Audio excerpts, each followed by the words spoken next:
ఈ 2026 సంవత్సరంలో ప్రతి ఆదివారం కూడా నేను దేవుడికి నా ద్వారా మహిమ రావాలి. క్రెడిట్ టు గోస్ గాడ్ అన్నమాట. దేవునికి మహిమ రావాలి. మనం ఎక్కడ కూడా కనపడడానికి నాకు తెలిసిన ఒక సహోదరుడు ఉన్నారు. వాళ్ళు ఎప్పుడు కూడా మీకు ఎవరికి కూడా చెప్పానండి ఈ యొక్క ఉపమానం. ఒక మంచి ఆరాధన నాయకుడు ఆయన, ఒక గొప్ప ఆరాధకుడు. అసలు ఆయన ఆరాధన చేస్తున్నట్టే ప్రతి ఒక్కరు కూడా దేవుడి బలంగా అనుభవించేవాడు.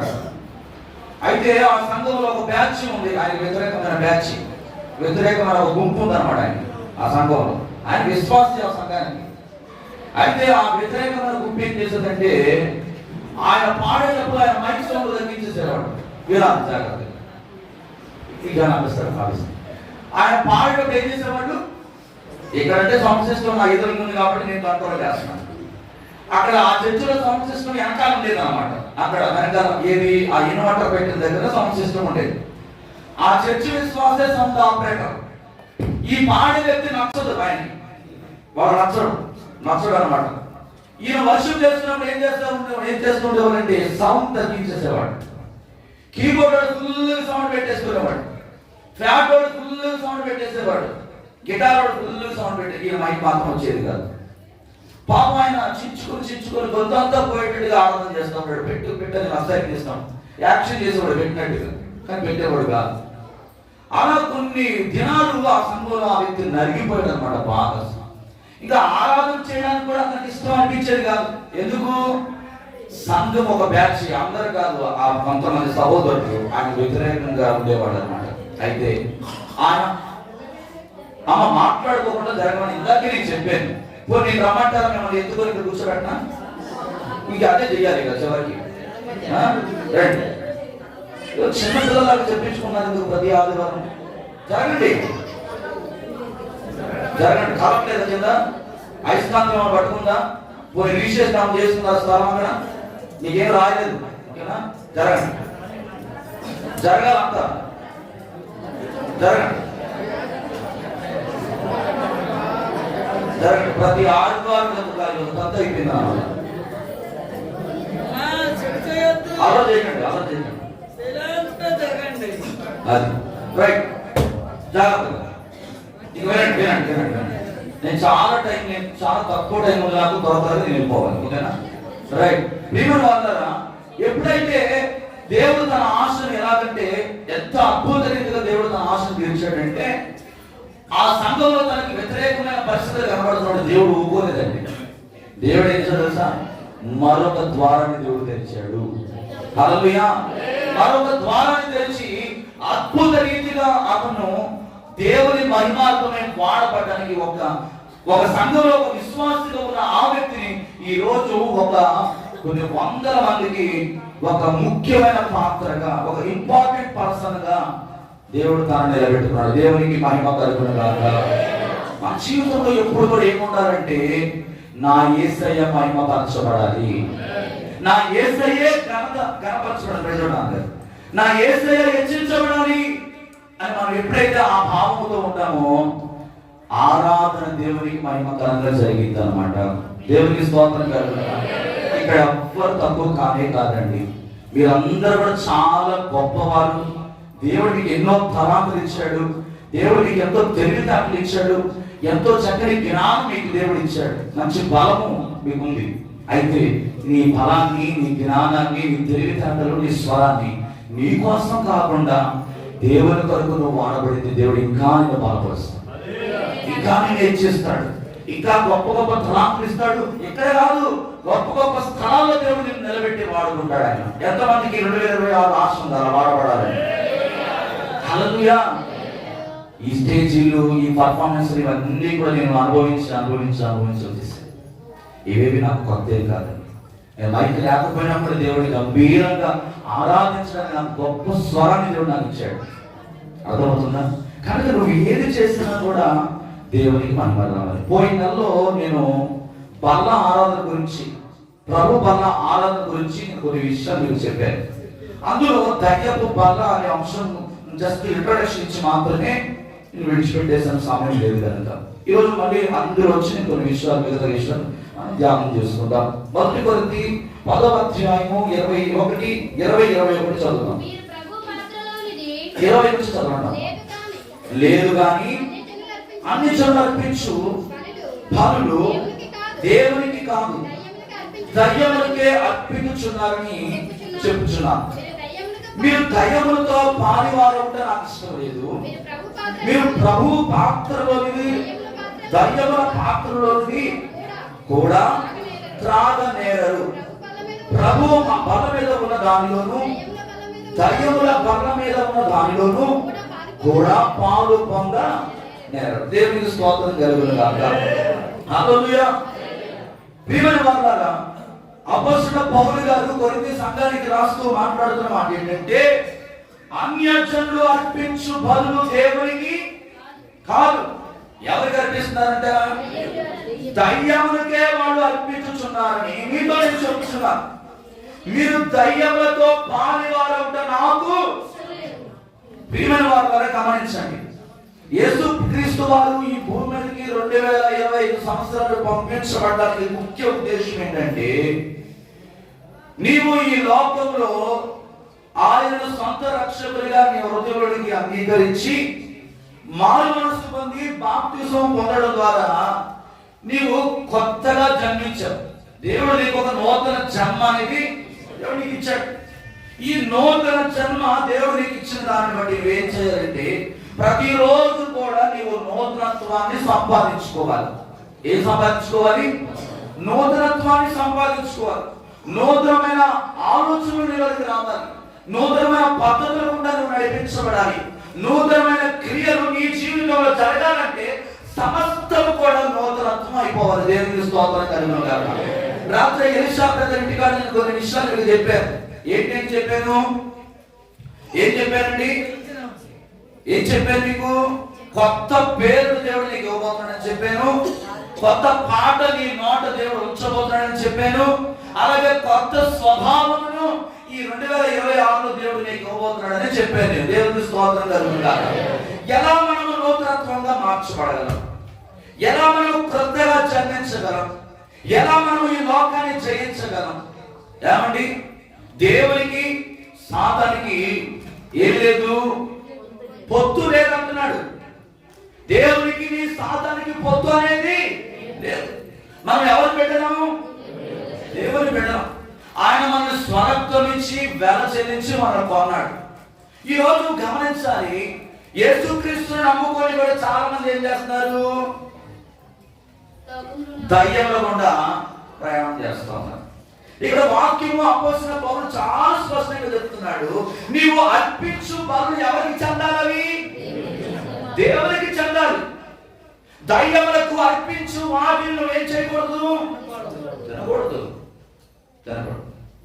అయితే దానికి ఒక కీ పాయింట్ ఉంది. దేవుడు చెప్పినప్పుడైతే, ఎప్పుడైనా దేవుడు చిత్రం అయితే నేను వీటి గురించి ఒక అంశం ఉంది, దాన్ని నేను చెప్తాను, తర్వాత మీకు క్లారిటీ ఇస్తాను. ఎందుకంటే కొంతమంది హృదయాల్లో చాలా రకాల అపోహలు ఉన్నాయి, చాలా రకాల ఆలోచనలు ఉన్నాయి. ఏంది? పరిశుద్ధాత్మ దేవుడు చెప్పాడు కదా వాక్యంలో, ఇదిగో మీ ముందు ఏదైనా పెడితే దాన్ని ప్రార్థన చేసుకోమని తినమన్నాడు కదా, అది పరిశుద్ధమైనది చెప్పాడు కదా అని చెప్పాడని చాలా మంది వాదిస్తూ ఉంటారు. అయితే ఇది సందర్భం కాదు, కానీ నేను ఎప్పుడైనా దేవుడు చెప్పలేదు దాని పూర్తి క్లారిటీ మీకు వాక్యముల నుంచి మీకు చెప్తాను. అది కూడా ఒక అంశం ఉంది. దేవునికి స్తోత్రం కలుగుతుంది. ఇప్పుడు ఆ విషయాలు పక్కన పెడితే, ప్రభువు ఈ రోజు మనతో మాట్లాడుతున్న మాట ఏంటంటే, మీరు ప్రభువు యొక్క పాత్రలోనిది దయ్యముల పాత్రలోనిది కూడా త్రాగలేరు. ప్రభు బల్ల మీద ఉన్న దానిలో దయ్యముల బల్ల మీద ఉన్న దానిలో కూడా పాలు పొందనేరరు అంటాడు. ఇక్కడ గమనించండి, అసలు దయ్యము బల్ల అంటే ఏంటంటే అతిశయము. దయ్యము యొక్క బల్ల ఏం తీసుకొస్తుంది? అతిశయాన్ని తీసుకొస్తుంది. దయ్యము బల్ల ఇంకేం తీసుకొస్తుంది అంటే కపటముతో నింపబడినట్లుగా చేస్తారు. కపటం అంటే పైన ఒక వేషం, లోపల ఒక వేషం. ఈరోజు రకరకాల వేషాలు వేస్తున్నారు చాలా మంది. ఆ వేషాలు ఎలా ఉన్నాయంటే అసలు ఇది చెప్పక్కర్లేదు మాటల్లో, అంత భయంకరమైన వేషాలు వేస్తున్నారు చాలా మంది. ఈరోజు యేసు ప్రభువును నమ్ముకొని అనేక సంవత్సరాలు ప్రభువుతో సహవాసం చేస్తున్న వాళ్ళు ఈ వేషాలు ఎక్కువైపోతున్నాయి అన్నమాట. బాగా దేవునికి స్తోత్రం కలుగును గాక. ఇదిగో ప్రభు ఏం చెప్తున్నాడంటే ఈ దయ్యముల బల్ల మీద ఉండబడేది ఏంటంటే అతిశయం. అతిశయం ఏంటి? అతిశయం ఏంటి? ఏంటి అతిశయం? ఈ లోకంలో ఏదైనా ఎవరికైనా ఒక పెద్ద మంచి బహుమానం దేవుడు ఇచ్చాడు అనుకోండి, ఒక మంచి పొజిషన్ ఇచ్చాడు అనుకోండి, ఒక మంచి స్థితి ఇచ్చాడు అనుకోండి, ఒక మంచి ఆహార పదార్థాలు ఎవరు తినలేని ఒక ఆహారం తింటూ ఉన్నాం అనుకోండి, ఎవరు కట్టుకోలేని వస్త్రాలు నువ్వు విలువైన వస్త్రాలు కట్టుకున్నావు, ఒక ₹1,00,00,000 వాచి పెట్టుకున్నావు అనుకున్నాం ఉదాహరణకి, ఏమి చేస్తుంది వెంటనే చాలా మంది ఏం చేస్తారంటే లోపల వేసుకున్నది కనబడాలని చెప్పి, చూసావా కనబడుతుందా? ఇదేంటిది? తర్వాత ఇవన్నీ కూడా ఏంటంటే క్రైస్తవుడుగా నీకు అతిశయం అనేది ప్రియమైన వారులారా, ప్రభు బల్ల దేన్ని తెలియజేస్తుందంటే దీనత్వాన్ని తెలియజేస్తా ఉంది. ఆయన ఏమన్నాడు గెత్సేమనే తోటలో? నా ఇష్టం కాదయ్యా, నీ చిత్తమే సిద్ధించును గాక అన్నాడు.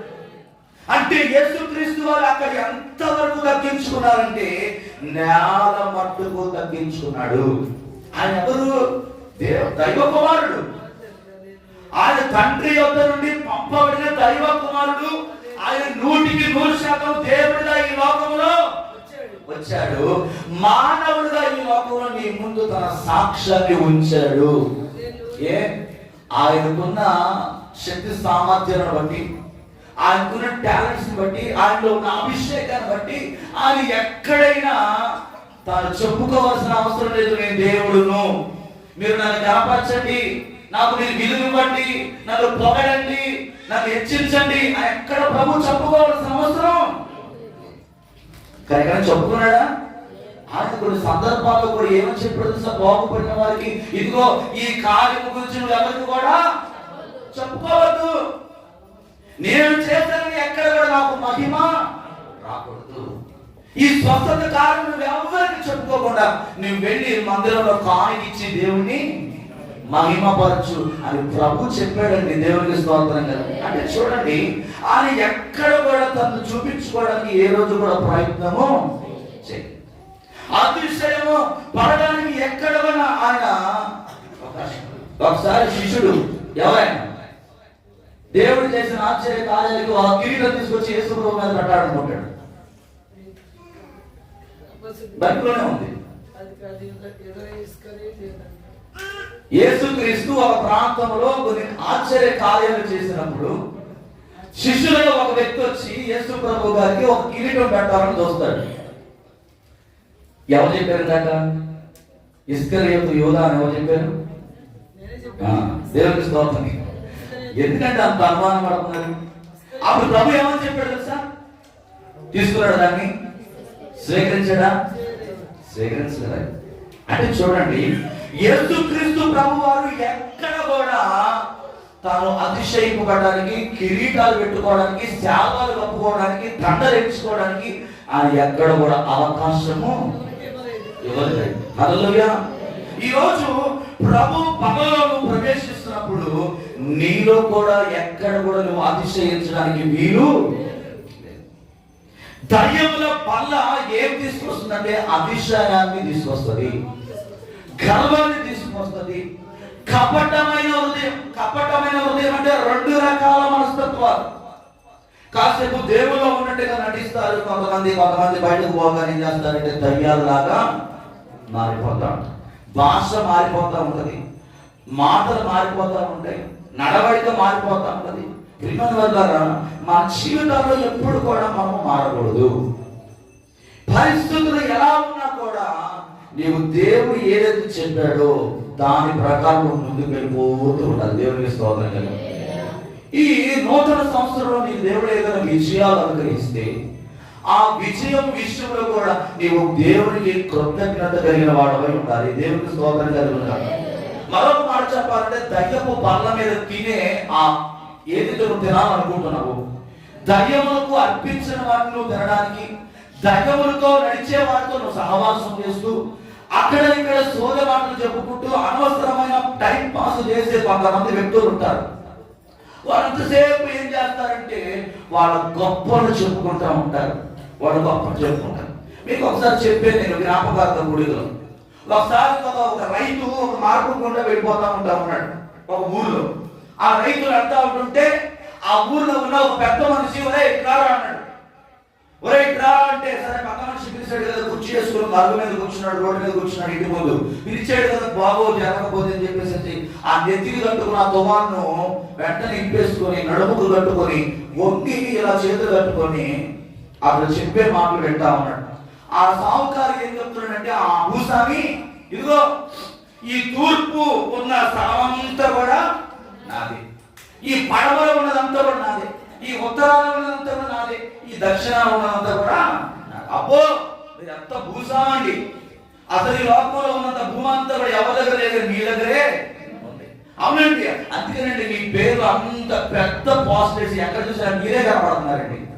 అనేక గ్రామాల్లో మీ గురించి చెప్పుకుంటున్నారండి. బాగానే ఒక సూపర్, వెరీ గుడ్, చాలా మంచిదండి, మీరంతా గొప్పోళ్ళండి అని చెప్పి ఇలాగా అంటూ ఆయన ఏమంటున్నాడంటే, నీకు పగిన ఏమైనా స్థలము సంపాదించుకున్నావా?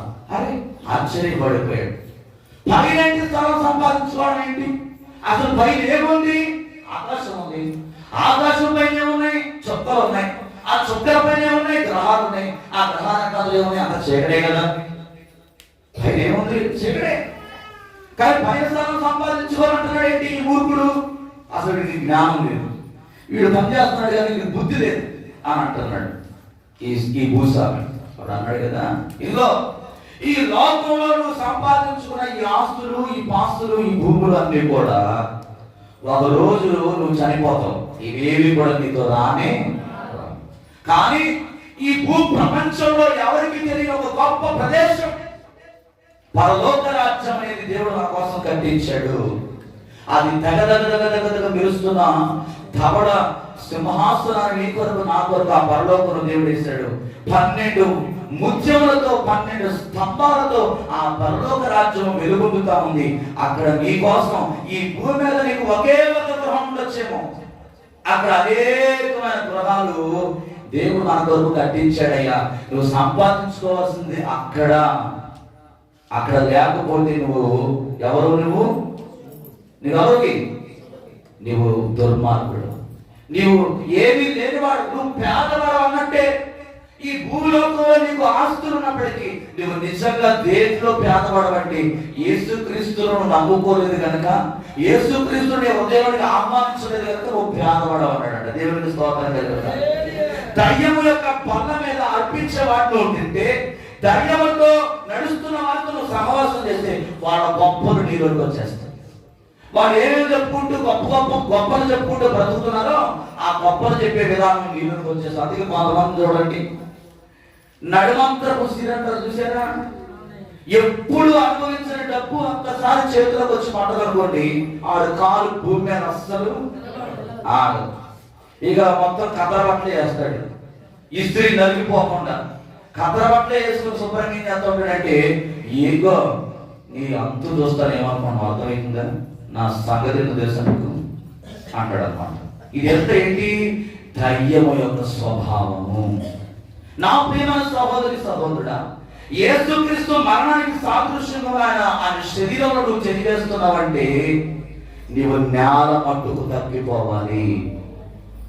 నీవు ధీరుడవై. చాలా మంది అనుకుంటున్నారు అది పూరి బేకరీ నుంచి తీసుకొచ్చిన సామాన్యమైన రొట్టె అనుకుంటున్నారు. ఏదో పాస్టర్ గారు ఇస్తున్నాడు, అమ్మగారు తీసుకొచ్చాడు, వాళ్ళు పెంచుతాడు, పాస్టర్ గారు పొగరు పంచి పెడుతున్నాడు, తింటే పోలే నెలకోసారి అని గుర్తు మన ప్రసాదాలు మింగేసుకొని ఆ తర్వాత పప్పుతో వేస్తారు కదా రసం, అది కూడా శుభ్రంగా. ఇదేనా? బలంటది కాదండి, అది నా యేసయ్య శిలువలో నీ కొరకు కార్చిన రక్తం. అది నీ కొరకు నా కొరకు కలవరి శిలువలో ఆయన శరీరము నాగటి చాలబడి దున్నబడి మాంసపు ముద్దగా మారిపోయిన సాదృశ్యంగా ఉన్న రొట్టె. దేవునికి స్తోత్రం. ఒక పిండి పిసికే వాడి చేతులు మీరు గమనించండి, ఎంత మెత్తగా ఆ పిండిగా అతని చేతులు అది నలపబడితే అది అంత మెత్తగా మారి రొట్టెగా తయారై నీ చేతులకు వస్తుంది. ఈరోజు మనము కూడా దేవుని చేతిలో నలిగిపోవాలి. మనలో ఉన్న భావోద్రేకాలన్నీ కూడా నలిగిపోయి మనం ఎలా మారిపోవాలంటే దీనులుగా మనం మారిపోవాలి. దేవునికి స్తోత్రం కలుగునుగాక. 106వ కీర్తన 37, 39 చదివితే 106వ కీర్తన 37, 39. 106. మరియు వారు తమ కుమార్తెలను నిరపరాధ రక్తము అనగా తమ కుమారుల రక్తము ఒలిగించి కానాను దేశము వారి బొమ్మలకు వారు బలిగా అర్పించిరి. ఆ రక్తము వలన దేశం ఏమైపోయిందంట? ఇశ్రాయేలు ప్రజలను దేవుడు విడిపించి కానానుకు తీసుకువెళ్ళాలని ఆలోచన చేస్తే వాళ్ళు ఏం చేస్తారండి? ఆ దయ్యములకు వారి కుమారుల రక్తము, తమ కుమారుల రక్తాన్ని ఏం చేస్తున్నారు? బలిగా అర్పిస్తున్నారు. మారేడుమిల్లి అనే ప్రాంతంలో మీరు అక్కడ చూస్తే కానివాడ అనే ప్రాంతం ఉంది. కానివాడ ఆ ప్రాంతంలో స్టిల్ ఈ రోజుకు కూడా అందరూ నాటిలు చూడండి, ఈ రోజుకు కూడా నరబలి అర్పిస్తూ ఉంటారు అక్కడ. కానీ ఆ ఊరు చాలా మంచి ఊరండి. అక్కడికి మేము మా చిన్నతనంలో మా నాన్నగారు మమ్మల్ని సువార్త దండయాత్రకు తీసుకువెళ్ళారు. బైబిల్ కాలేజ్ స్టూడెంట్స్ అందరూ కూడా 6 నెలలకు ఒకసారి సువార్త దండయాత్రకు ఒక 2 కొండలు ఎక్కి దిగి ఆ మారుమూల ప్రాంతానికి వెళ్ళాలి. అయితే ఆ ప్రాంతానికి వెళ్ళినప్పుడు ఆ ఊర్లో ఉన్న సర్పంచ్ గారు పిలిచి అందరినీ, ఇదిగో మన ఈ గ్రామానికి, మన కానివాడ ప్రాంతానికి వీళ్ళందరూ వచ్చారు సువార్త ప్రకటించడానికి. కొన్ని రోజులు ఇక్కడ 6 రోజులు వీళ్ళు ఉంటారు, వీళ్ళందరూ మన అతిథులు. మీరు ఏం చేయాలంటే ప్రతిరోజు ఒక్కొక్క ఇంటికి తీసుకువెళ్ళి భోజనం పెట్టాలి, మర్యాద మీరు చేయాలంటే ఆ సర్పంచ్ గారు చెప్పిన మాట అందరూ కూడా ఒబేయారు. ఆయన ఒక మాట చెప్పాడు, మీరు ఎక్కడికి వెళ్ళినా 10 మంది బయటికి రావాలి, 10 మంది ఒకేసారి ఇంట్లోకి పోవాలి. ఊరు బాగుంది కదా అని చెప్పేసి, కొండ బాగున్నాయి కదా ఫోటో తీసుకున్నామని చెప్పి మీరు ఎవరైనా అత్యుత్సాహాన్ని ప్రదర్శించి వెళితే మాత్రం నాకు సంబంధము లేదు. అక్కడ ఎలా ఉంటుందంటే ఒక 10 అడుగుల గొయ్య ఇంట్లో ఉండదన్నమాట. దాని మీద 2 డోర్లు వేయబడి ఉంటాయి. దాని మీద ఒక సాప వేస్తారు. ఆ సాప మీద వేసారు కదా అని చెప్పేసి నువ్వు కూర్చున్నావు అడాబడిపోయి చెప్పి అంతే, ఆ 2 డోర్లు ఓపెన్ అయిపోతాయి. ఆ 10 అడుగుల గొయ్యలో నువ్వు వెళ్ళిపోతావు. దేవుని స్తోత్రం కలుగునుగాక. మట్టి కలిపేసేస్తారు శుభ్రంగా. వాళ్ళ దేవతలకు పండుగ వచ్చినప్పుడు ఏం చేస్తారంటే నేను తీసుకెళ్ళి వేసేసి రక్తాన్ని వాళ్ళ పొలాల మీద చల్లుకుంటారు. స్టిల్ ఈ రోజు కూడా శనివారం దినం వారి గుర్రాల మీద కత్తులు మొలలో పెట్టుకొని వస్తారు. చాలా భయంకరమైన ప్రజలు. కానీ ప్రేమించడంలో వాళ్ళు ప్రేమించినంత ఎవరు కూడా ప్రేమించారు. కానీ వాళ్ళకి ఏం తెలియదంటే వాళ్ళు అనాగరికతకు చెందిన వాళ్ళు. వాళ్ళకి దేవుడు అంటే ఎవరో తెలియదు. కానీ ఇప్పటికిప్పుడు కొంచెం మార్పు చెందుతూ ఉంటారు. ఆనాడు ఇశ్రాయేలు ప్రజలు కూడా ఏం చేస్తారంటే, యేసయ్య ఆయన ఐగుప్తు దేశం నుండి ఆ 430 సంవత్సరాలు వారు బానిసలుగా ఆ యొక్క ఫరో చేతిలో నలపబడతా ఉంటుంటే వాళ్ళు చూసి వాళ్ళ బాధలను భరించలేక ప్రభు వారిని చూసి ఎంతో ఆయన హృదయము మరి కరిగిపోయి ఆయన ఎంతగానో ప్రేమను దొరకడాన వారిని విడిపించాలి, వారికి మంచి జీవితాన్ని అందించాలి, వారిని మంచిగా వారి బ్రతకడానికి అనుకూలమైన ప్రదేశానికి వారు నడిపేశాడు ప్రభు ఆశపడి మోసేని ఎన్నుకుంటే, ఆ ఎర్ర సముద్రం దాటిన తర్వాత వాడు ఏం చేస్తున్నారు? ఆ బయలు దేవతలకు వారి కుమార్తెల రక్తాన్ని వారికి ఇస్తా ఉన్నారు. ఇంకా ఏమంటున్నాడు కింద? నిరపరాధ రక్తం అనగా తమ కుమారుల రక్తం ఒలిగించిరి. కానాను దేశము వారి బొమ్మలకు వారిని బలిగా అర్పించిరి. ఆ రక్తము వలన ఆ దేశం ఏమైపోయింది? ఒకప్పుడు కానాను దేశం ఎలా ఉంది? పాలు తేనెలు ప్రవహించే దేశంగా. కానీ ఎప్పుడైతే దేవుని మాటను తృణీకరించారో, దయ్యముకు ఎప్పుడైతే వారు లోపడ్డారో, వారు అర్పిస్తున్న బలులు ఏ విధంగా ఉన్నాయంటే దయ్యములకు అర్పించే బలులు వారు అర్పిస్తా ఉన్నారు. దేవునికి కానిది ఏదైనా కూడా అదేంటంటే దయ్యానికి సంబంధించినది. దేవునికి చెల్లించాల్సింది ఏదైనా సరిగా లేకపోతే అది దయ్యానికి చెందినది. దయ్యములకు విగ్రహాలకు అర్పించిన పదార్థాలు తినడం వల్ల దయ్యపు బల్ల క్రిందకు నమస్కారం. ఆత్మ దేవుడు ఎంతో బాధపడతాడు. ఇక రాబోయే దినాల్లో సంక్రాంతి పండగ. ఏం పండగ? 14వ తారీఖు సంక్రాంతి, 15 కనుమ, 16 భోగి. ఇక అందరంటే ముందు ఏం కనబడతాయి అంటే పెద్ద పెద్ద ముగ్గులు వేసేసి దాంట్లో పేడకలు పెట్టేసేసి దాని మీద చిక్కుడుకాయలు, దాని మీద బంతి పువ్వు ఒకటి పెట్టి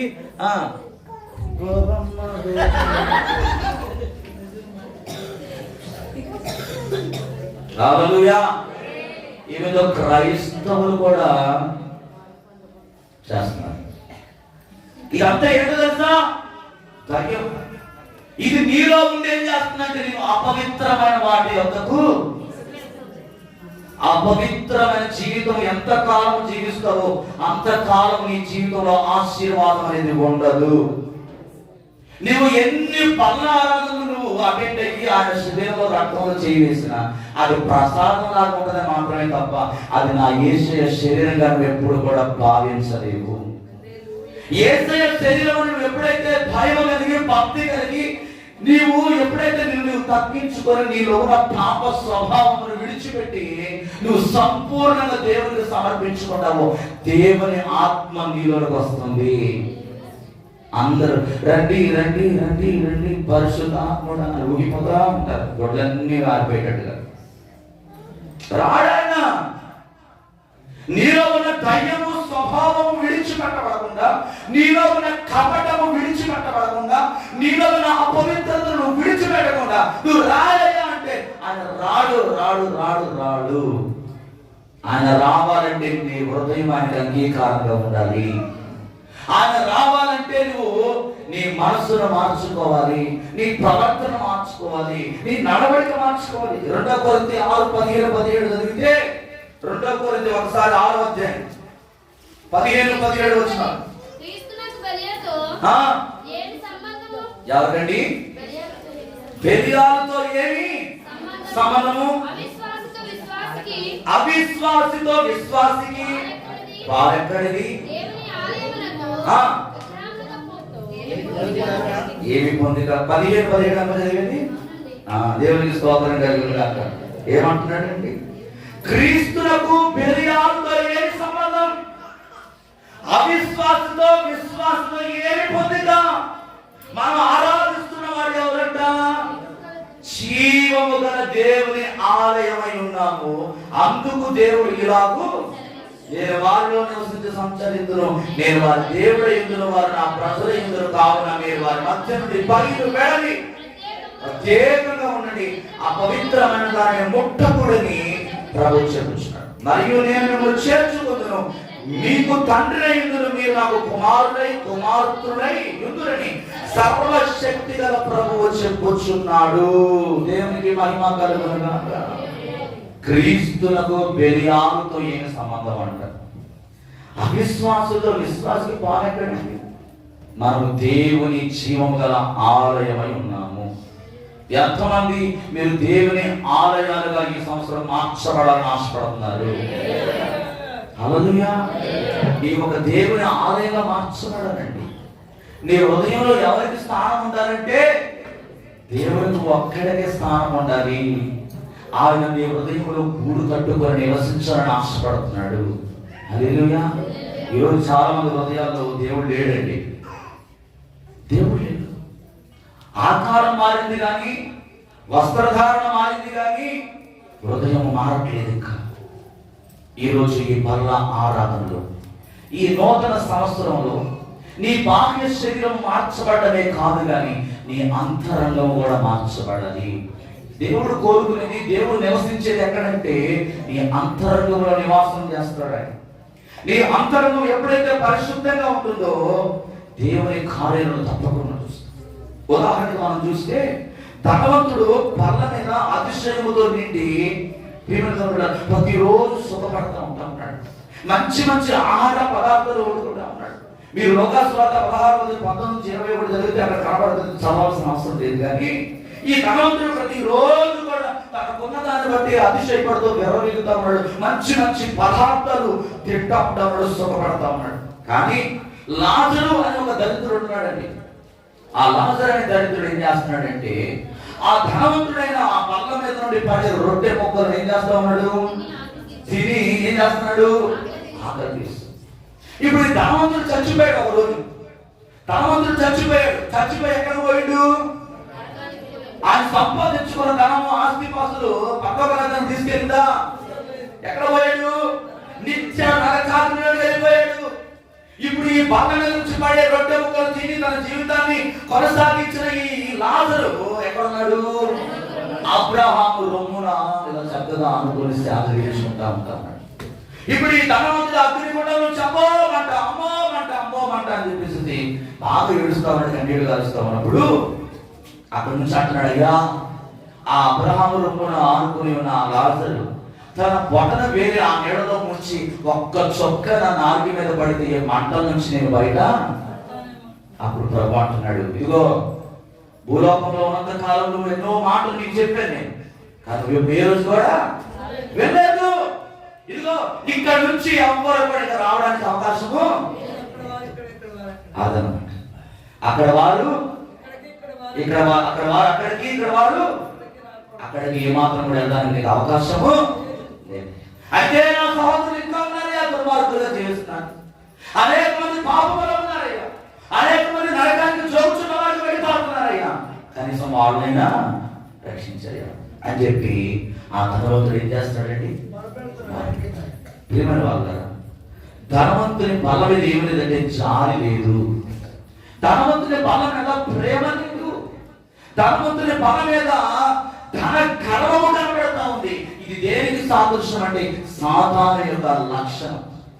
ప్రియమైన వాళ్ళారా, మన జీవితాల్లో ఎప్పుడు కూడా గర్వం అనేది ఏర్పడి నాశనానికి ముందు గర్వం నడుస్తున్నాడు. ఇది అహంకారాన్ని తీసుకొస్తుంది, అవిధేయతను తీసుకొస్తుంది. మనం ఎప్పుడు కూడా ఎలా ఉండాలంటే జాలి కలిగి ఉండాలి, ప్రేమ చూపించాలి. నేను ఎవరైనా కొట్టాడా తిట్టాడా పోన్లే, ఒక చిన్న చిరునవ్వు నవ్వి నా యేసయ్య నిన్ను క్షమించను గాక, నా ప్రభు నిన్ను ప్రేమిస్తున్నాడు, ఆయన నిన్ను ప్రేమిస్తున్నాడు సహోదరి, ఒక చిన్న మాట చెప్పి చిన్న స్మైల్ చేసి వెళ్ళిపో అంతే, ఏమీ అనాల్సిన అవసరం లేదు. ఈ జాలి ఈ దయ ఎప్పుడైతే మనలో ఉంటుందో అప్పుడే ఆ రొట్టె తీసుకున్నందుకు నీ జీవితం అనేది ఒక ధన్యకరంగా మార్చబడుతుంది. ఆయన రక్తానికి సాదృశ్యంగా రక్తం తీసుకోవడం వల్ల నీ శరీరము మహిమ శరీరంగా మార్చబడుతుంది. రెండు విషయం క్లుప్తంగా చెప్పేసేసి నేను ప్రార్థన వెళ్ళిపోను. 2 సమూయేలు గ్రంథము 9:11 జరిగితే, నా ఏలిన వాడకు రాజు తన దాసునికి ఇచ్చిన ఆజ్ఞ అంతటి చొప్పున నీ దాసుడైన నేను చేసేదనని సీబా రాజుతో చెప్పాను. దేవునికి స్తోత్రం కలుగును గాక. ఇక్కడ రెండవది ఏంటంటే దావీదు బల. ఇది దేన్ని చూపిస్తుందంటే దేవుని యొక్క కృపను చూపిస్తుంది. సౌలు యోనాతాను చనిపోయిన తర్వాత దావీదు ఇశ్రాయేలు మీద రాజుగా నియమించబడిన తర్వాత అండి, యోనాతాను బట్టి అతని కుమారుడైన మెషీబోషేతు పిలిచి రాజు కుమారులలో ఒకరిగా చేసి ఏం చేస్తాడండి, తన బల్ల యొక్క భోజనాన్ని ఏర్పాటు చేస్తాడు. దావీదు ఆ బల్ల దేవుని కృపకు సాదృశ్యంగా ఉంటా ఉందని చెప్పి దేవుని కృప ద్వారా, దావీదు కృప ద్వారా ఇతనికి రాజకుమారత్వం అనేది ఎవరికి లభించింది? మెషీబోషేతుకు దేవుడు కృప ద్వారా అతనికి రాజు అవ్వడానికి మంచి ఒక ఆధిక్యతను పొందుకోవడానికి అవకాశం ఏర్పడింది. ఇప్పుడు 9వ అధ్యాయం 2వ సమయంలో 16వ అధ్యాయం 1 నుంచి 4వ వచనం చదివితే, 2వ సమయంలో 16వ అధ్యాయం 1 నుంచి 4వ వచనం. దావీదు కొండ శిఖరం అవతల కొంచెం దూరం వెళ్ళిన తర్వాత మెషీబోషేతు సేవకుడైన సీబా గంతలు కట్టిన 2 గాడిదలను తీసుకుని వచ్చెను. 200 రొట్టెలను, 100 ద్రాక్ష గెలలను, 100 అంజూరపు ఆడలను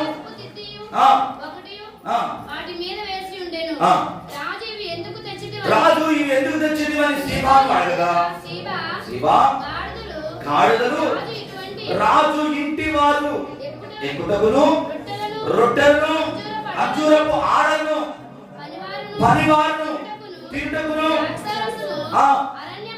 అరణ్యమందు అలసట పొందిన వారు త్రాగుటకు తెచ్చినగా రాజు ఎక్కడ ఉన్నాడని చిత్తగించుము, ఈవేళ ఇశ్రాయేలు తన తండ్రి రాజ్యము తనకు తిరిగి ఇప్పించు అనుకొని అతడు యెరూషలేములో నిలిచి ఉన్నాడెను. అందుకు రాజు మెఫీబోషెతునకు కలిగినదంతయు నీవేనని సీబాతో చెప్పగా, సీబా, నా యేలినవాడా రాజా, నీ దృష్టి యందు నేను అనుగ్రహము పొందుదును గాక. దేవునికి స్తోత్రం కలుగును గాక. దావీదు పళ్ళ మీద ఏముందండి?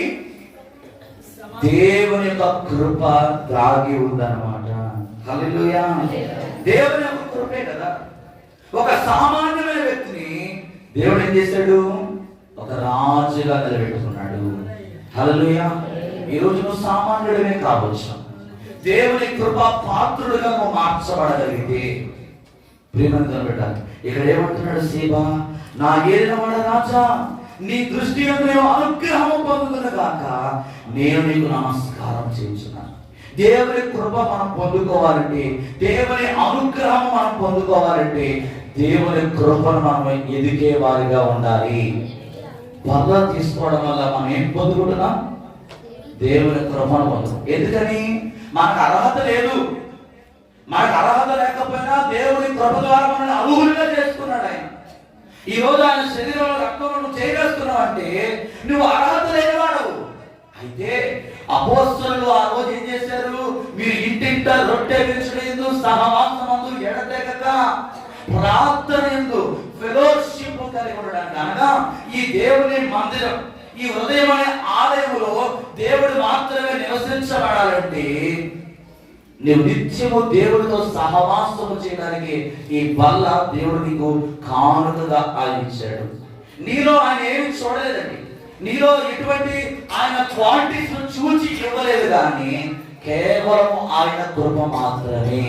అందుకు సేవ అంటున్నాడు, నా యేలినవాడా రాజా, నేను ఏ పార్టీ వాడనయ్యా, నాకు ఎంత గొప్ప ఘనత నువ్వు ఇచ్చాను, ఇదిగో నీకు నమస్కారం చేస్తున్నాను అని చెప్పి తగ్గించుకొని దేవుని సన్నిధిలో ఆరాధన చేస్తారు. 19వ అధ్యాయం 26-30 కూడా చదివిస్తే 19వ అధ్యాయం 26 అందుకడు, ఆ యేలినవాడా రాజా, నీ దాసుడైన నేను, ఎవరు? పుట్టివాడు కనుక గాడిద మీద గంట కట్టించి ఎక్కి రాజులో కూడా వెళ్ళిపోదునని నేను అనుకునగా నా పనివాడు నన్ను మోసం చేశాను. నీ దాసుడైన నన్ను గురించి నా యేలినవాడకు రాజువు నన్ను నీతో అబద్ధమాడెను. అయితే నా యేలినవాడను రాజులకు నీవు దేవదూత వంటి వాడవు. నీ దృష్టికి ఏది అనుకూలమో దానినే చేయము. నా తండ్రి, ఇంటి వారందరూ నా యేలినవాడను రాజులకు నీ దృష్టికి మృదులైనట్టు వారు అందగా, నీవు నీ పళ్ళ మీద భోజనం చేయవారిలో నీ దాసుడైన నన్ను చేర్చినవి కాబట్టి ఇతడు రాజు అయిన నీకు మొరపెట్టకు. నాకు ఏది న్యాయమని అనగా, రాజు నీ సంగతులు ఎందుకు ఎదుటవు? నీవును సిపాయువు భూమిని పంచులను నేను ఆగ్రహించుతున్నని ఆనెను. అందుకు మెషిబోతు, నా యేలినవాడు, నీవు నగరికి తిరిగి క్షేమముగా వచ్చి ఉన్నావు కనుక అతడు అంతయు తీసుకొని, సేవ ఎలాంటి వాడు అంటండి? గుడ్డివాడు. తన దాసులు ఏం చేశారండి? ఈ రోజు కూడా ప్రియమైన వారులారా, అనేక మంది చేత నువ్వు మోసపోయిన స్థితిలో ఉన్నావేమో, మోసపోతున్నావేమో, నమ్మిన వారే నిన్ను మోసం చేస్తున్నావేమో, ఆయన వారే నిన్ను మోసం చేసి వెళ్ళిపోతున్న నీ డబ్బు దొంగిలిస్తా ఉన్నారేమో, నీ మేడ చెడ్డ మాటలు పలుకుతున్నారేమో. ఎంతో మంది ఈ రోజు వరకు నమ్ముకున్నావేమో, వాళ్ళందరూ నీకు అన్యాయం చేశారేమో. అయితే ఈ రోజు నా యేసయ్యను నమ్ముకోగలిగితే, నా యేసయ్య అందు నువ్వు విశ్వాసం ఉంచి ఆయన మాటకు నువ్వు ఎప్పుడైతే లోపడతావో, నేను ఏం చేస్తాడో తెలుస్తాను, నిన్ను ఘనమైన పాత్రగా నిలబెట్టుకుంటాడు. ఇక్కడ సేవను దేవుడు వదిలిపెట్టలేదండి, మనుషులు వదిలిపెట్టేశారు. సహాయం చేస్తాననుకున్న వారు సహాయం దేవుడు వదిలిపెట్టేశారు. కానీ రాజు యొక్క దయను అతడు పొందుకున్నాడు. అతని పితరులు చనిపోయినప్పటికీ వాళ్ళు పొందుకోలేని గొప్ప ఆశీర్వాదం ఇక్కడ సీమ పొందుకున్నట్లుగా మనం చూస్తాం. ఈరోజు ఎవరి కృపను నువ్వు పొందుకోవాలంటే మనుషుల కృప, మనుషుల దయ కాదని కావాల్సింది. మొట్టమొదటి ప్రాధాన్యత దేవునికి నువ్వు నీ జీవితంలో అనుమతించాలి. చాలా మంది ఏం చేస్తారంటే దేవునికి లాస్ట్ లో ఎక్కడో ఇస్తారు, ప్రాయిటీ మనుషులకి ముందు ఇచ్చేస్తారు, మనుషులకు ముందు ఇస్తారు. కానీ మన జీవితంలో ఎవరికి ఇవ్వాలి తెలుసా? మొట్టమొదటి ప్రాధాన్యత దేవునికి ఇవ్వాలి. దేవుడు ఎప్పుడైతే నువ్వు ముందుకు పెట్టుకుంటావో ఆ తర్వాత రాజుని వెనకాల దేవుడు తీసుకొచ్చేస్తాడు, అధికారులు దేవుడిని వెనకాల నడిపిస్తాడు, ప్రధానులను దగ్గర నడిపిస్తాడు, ఎంపీలను దేవుడి దగ్గర నడిపిస్తాడు, ఎమ్మెల్యేలను దేవుడి దగ్గర అవసరమైన ముఖ్యమంత్రిని కూడా నీ దగ్గర తీసుకొస్తాడు. దేవునికి స్తోత్రం. ఈ రోజు నువ్వు నడవాల్సింది దేవుని దగ్గరికి.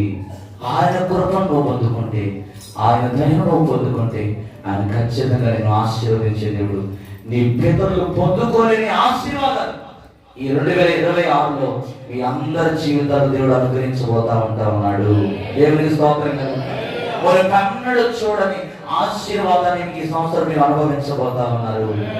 దేవుని కృప కిందకి రండి, దేవుని కృపా పాత్రను మీరు కాండి, దేవుని కృపను మీరు పొందుకుంటూ మీ జీవితాన్ని దేవునికి సమర్పించుకొని యథార్థంగా దేవుని కొరకు నిలబడండి.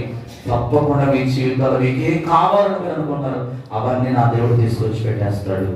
అటువంటి కృప దేవుడు మీ అందరికీ అనుగ్రహించి నడిపించడం కాక ఆమేన్. అందరూ కూడా తలలు వంచుదాం, అందరూ కూడా కళ్ళు మూసుకుంటారు, ఎవరు కూడా కళ్ళు తెరిచి చూడద్దు. ప్రియమైన వాళ్ళారా, ఈరోజు దేవుడు మీతో మాట్లాడాడు. దయ్యములకు అర్పించిన వాటిని నువ్వు కనపడుతుంది. ఆయనను విమోచించాడు, నేను పరిశుద్ధునిగా మార్చాడు, ఆయనను ఎన్నుకున్నాడు, ప్రత్యేకపరుచుకున్నాడు, ఆయన రక్తం ఇచ్చుకున్నాడు. కనుక నీ దేహం దేవుని ఆలయంగా మారుతుందా లేక దయ్యానికి నిలయంగా మారిందా? ఒక్కసారి ఆలోచన చేయి. రెండవదిగా దావీదు వల్ల దేవుని కృపకు సాదృశ్యంగా ఉంది. ఈరోజు నువ్వు దేవుని కృపను పొందుకునే వాడుగా నువ్వు ఉన్నావా? తృణీకరింపబడిన సీమాను రాజు ఉన్నతమైన స్థితిలోకి తీసుకొచ్చి తనకు కావలసినవన్నీ కూడా అనుగ్రహించాడు. గొప్ప స్వాస్థ్యమును తను పొందుకున్నాడు. ఈరోజు నీవు కూడా దేవుడిచ్చి ఆ గొప్ప స్వాస్థ్యాన్ని నువ్వు పొందుకోవాలంటే దేవుని కృపకు నువ్వు పాత్రుడు కావాలి. కనుక ప్రభు సన్నిధిలో ప్రార్థన చేసుకుని ముందు బల్ల పెట్టబడి ఉంది. ఆ బల్ల చేయవేక ముందు నీవు పరిశీలన చేసుకో. విత్తబడిన వాక్యం కొరకు మన మధ్యలో నాన్నగారు ప్రార్థన చేస్తుండగా మనం అందరం కూడా ఏకీభవిద్దాం. విత్తబడిన వాక్యం కొరకు ఈ రెండు విషయాల కొరకు నాన్నగారు ప్రార్థన చేస్తూ ఉంటారు. అందరూ కూడా మీ హృదయంలో ప్రార్థన చేసుకోండి. ఈ సంవత్సరమైన నీకు యోగ్యంగా నేను ఉంటాను ప్రభా, పరిశుద్ధంగా నా జీవితాన్ని మార్చుకుంటాను తీర్మానం తీసుకుంటాను. స్తోత్రం ప్రభా, స్తుతి స్తోత్రం, స్తుతి స్తోత్రం తండ్రి. పరిశుద్ధుడా, పరిశుద్ధుడా, వందనాలయ్యా. నిన్న నేడు యాగరీతిగా ఉన్న దేవుడా వందనాలు, స్తోత్రాలు ప్రభా. నాయన ప్రభా, నా పాత సంవత్సరంలో గతించి కొత్త సంవత్సరంలో ప్రభా, మొదటి ఆరాధనలో ప్రభా మేము అడిగిపెట్టి ఉండగా ప్రభా మాతో ప్రభా మీరు ఉన్నాడు అయ్యా, మమ్మల్ని రక్షించండి అయ్యా. నాయన దేవుడిని గడిచిన సంవత్సరంలో అయితే ప్రభా మమ్మల్ని కాసేపు ఈ సంవత్సరం కూడా మీకు పర్యాంతరం కూడా మమ్మల్ని ఎక్కడో భద్రపరచుకోండి. స్తోత్రము ప్రభా. నాయన ఎవరికి లేని ధన్యత మాకు ఇచ్చావయ్యా. మా ప్రభా మీ సన్నిధిలో ప్రభా ప్రశంసించి గానం మాకు ఇచ్చావయ్యా. వందనాలు ప్రభా. నాయన స్తోత్రము. పాడే పాటలో మీరున్నారు తండ్రి, వందనాలు ప్రభా. నాయన స్తుతియారాధనలో మీరున్నారు తండ్రి ప్రభా. నాయన ఆత్మ నిలబడిన వారం కదన్నా ప్రభా. నాయన ప్రభా, నాయన మాకు ఆత్మ గొప్పని చేయ, మా పాపమే క్షమించి మా పాపాన్ని తీసేసి ప్రభా నీ పవిత్రమైన రక్తంతో మీ ఆత్మ గొప్పనిచ్చి రాజ్యంలో ప్రవేశించే బాకీ మాకు దయచేయండి అయ్యా. స్తోత్రము ప్రభా, స్తోత్రము. అలాగే ప్రభా నీ దాసులారా ప్రభా నాయన వర్తమానం అందించేవారు ప్రభా. నాయన సాధారణ సమర్పించి నేను తినకూడదన్న ప్రభా. నాయన మేము సాధారణతో ప్రభా పోరాడి ప్రభా నేను అటువంటి ప్రభా మేము తినకూడదు ప్రభా. నేను మా మనసు ఎప్పుడు కూడా అటువంటి తినకూడదు ప్రభా. నీతో తిరిగి ప్రభా నాయన నీలో తిరిగి ప్రభా నీతో ఉండే బాకీ మాకు దయచేయండి అయ్యా. నాయన ప్రభా నన్ను సాధారణంగా మాకు ప్రభా ఎడలుగా చేయి ప్రభా. నాయన ప్రభా మమ్మల్ని అందరినీ రాజులో ప్రదర్శించే ప్రభా బాకీ మాకు దయచేయండి అయ్యా. అలాగే ప్రభా నాయన దాసుగా ప్రభా నాయన దాసు దీవించండి, ఆస్వాదించండి ప్రభా.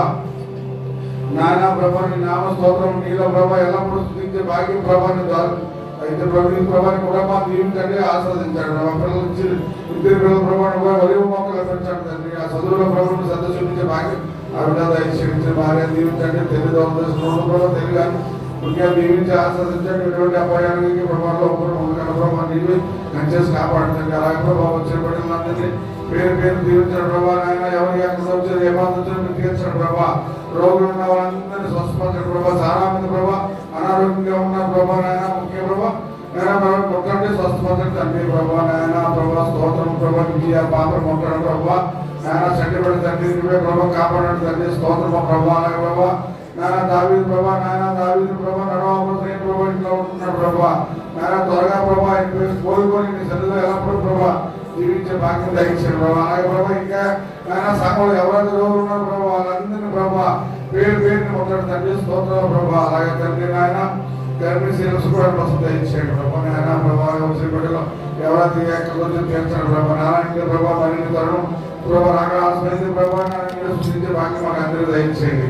అలాగే ప్రభా మా ముందు ప్రభా నాయన నాయన మాకు ప్రభా రక్తపోతే అవసరం మా ముందు ఉన్నదయ్యా నాయన. ఏ అభావంతుడిగా కానీ అనాలోచన మనం తీసుకోకుండా ప్రభా మీ ఆలోచన చెప్పడం తిరిగి మీ ఆలోచన చెప్పడం నడిచే భాగ్యం మా వాళ్ళ ప్రభా ఏమైనా తప్పులు కానీ ఒప్పుగా ఉండే ప్రభా నాయన నీ పాదాలు పట్టుకొని ప్రభా క్షమించమని వేడుకుంటావు తండ్రి. మా ప్రభాని ప్రభాని కూడా మీరు క్షమించి ప్రభా మమ్మల్ని శుద్ధిగా చేసి ప్రభా నాయన నీ రక్తంలోని మాంసంలో అడిగిపోతే భాగ్యం మాకు దయచేయండి అయ్యా. అన్నారు మా వాళ్ళు తప్పుడు క్షమించండి ప్రభా. ఏ అపారానికి ప్రభా నాన్న ఏ సాధారణ లోపడకుండా ప్రభా మీలో ముందుకు సాగి మీలో ముందు నడిచే భాగ్యం చేసే ప్రభా నాన్న సంవత్సరం ప్రభా సంవత్సరాంతి వరకు ప్రభా ఈ కరుణ పొందుతుంది ప్రభా కాసి కాపాడండి తండ్రి ప్రభా. నాన్న ప్రభా దూరదర్శన ప్రభా దీవించండి ఆశ్రయించండి ప్రభా. అలాగే సాంతిని సురేష్ బాబు నుంచి అనుభవం ప్రభా మీరే ప్రభా కంచేసి కాపాడండి ప్రభా. అలాగే ప్రభా నాయన ప్రదీప్ ప్రభా ఇచ్చిన హాస్పిటల్ నిర్వహణ పనిచేసి పరివారిని భార్య పిల్లలు అందరినీ ప్రభా మీరే నాయన ప్రభా దీవించి ఆశ్రయించండి. అలాగే ప్రభా ప్రసన్న ప్రభా మంచి జ్ఞానం వివేకం బుద్ధి దయచి ఇచ్చిన భార్యను పెట్టి దీవించండి ఆశ్రయించండి నాయన ప్రభా. నాయన నీలో ఎల్లప్పుడూ నాయన బిడ్డలు మనసు ఎల్లప్పుడూ నీలో ప్రభా జీవించే భాగ్యం దయచేయండి. అలాగే వచ్చిన బిడ్డలు ప్రభా ఎంత మంది వచ్చినారు ప్రతి ఒక్కరిని ప్రభా పేరు పేరు పేరు పేరు దీవించి ఆశ్రయించి పంపని దీనినైనా అనుకున్నైనా బాధైనా నా ప్రార్థన ప్రభా నీ ప్రభా బదలాలను తీర్చుకున్నాను చేసినప్పుడు ఆమేన్. అదే విధంగా మోకరించి మనం కళ్ళు మూసుకొని ప్రార్థనలో ఉందామండి. బాప్తిస్మం తీసుకున్న వారు ముందు వరుసలో